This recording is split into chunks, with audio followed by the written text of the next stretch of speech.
A word that coaches love to use when describing running back prospects is versatility. Can a player be effective running the ball as well as catching it out of the backfield?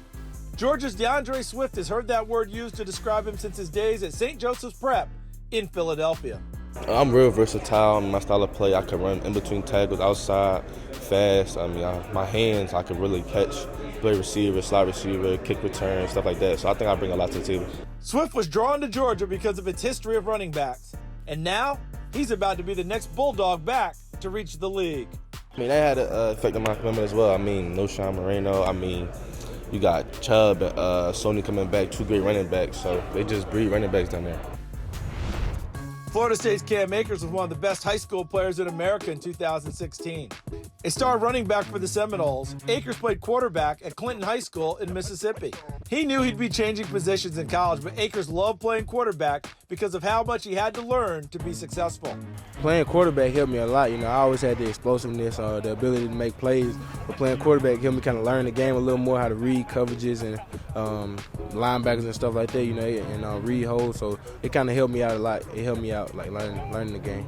Akers was named the U.S. Army National Player of the Year after leading Clinton to a state title in 2016.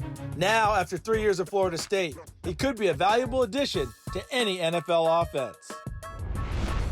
The top tight end in this draft is probably Notre Dame's Cole Kmet. We met Cole when he was the senior leader for St. Viator High School in Illinois.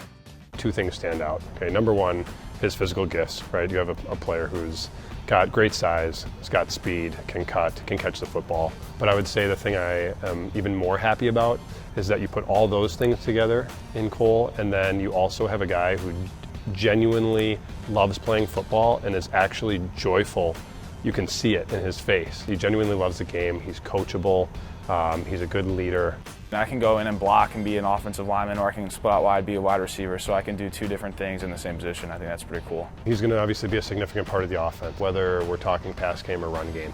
And one of the great things about Cole is that he, of course, he loves catching the football and running routes and is very good at it. But he is just as committed to the blocking game. Sometimes you have guys that are that love the game when they're getting the football. He loves the game for his team. He loves to help the team win. And then, of course, he likes getting the football, but he also is willing to do, whatever it takes to help the team be successful. I'm very aggressive on the field. I'm going to do what it takes to win the game. I don't put myself first before my other teammates, so I'm always a team guy wanting to win. Cole committed to Notre Dame because he liked the way the offense used its tight ends. Looking how they use the tight end in their offense, using them both in line and as a receiver, it was a big factor in my decision. Obviously, the academics are great too. It can set me life for life after football. God forbid if something were to happen injury-wise, I'm still going to be set up with a degree from Notre Dame. After a successful 3 seasons in South Bend, Cole is set to be the next Notre Dame tight end in the NFL. Let's not forget about the guys up front, as we've had some highly touted offensive linemen on the show as well. Cesar Ruiz was the highest-ranked center in the 2017 class, and 3 years later, he's likely to be the first center taken in the 2020 draft. The New Jersey native played at IMG Academy in Florida with the hope of someday reaching this point.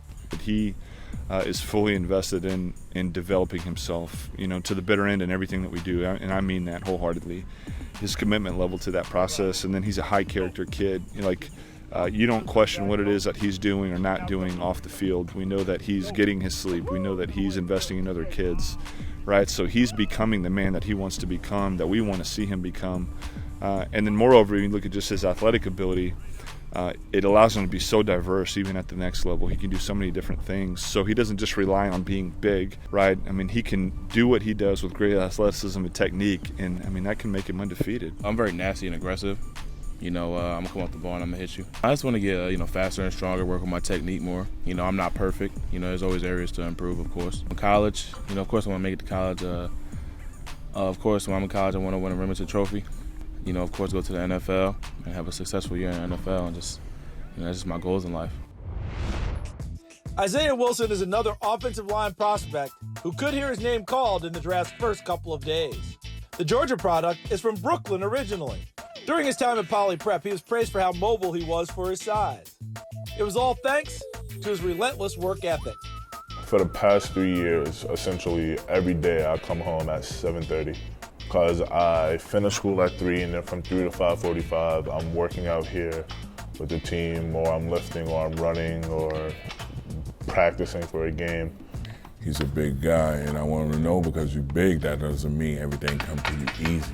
You still gotta work. You still gotta put in the work effort. If you don't, it doesn't happen the way you want. He could bend and he could move, and he does stuff that you don't see anybody his size being able to do. He has just a raw talent for being able to move for somebody as big as he is. I mean, he holds 330 pounds like he's, 250. There's college coaches that come through here and they see the way he can bend and the way he can move, and they compare him to some of the first-round picks that some of them have had. So if he continues on, the way he's working now, like we'll be watching him on Saturdays and then on Sundays.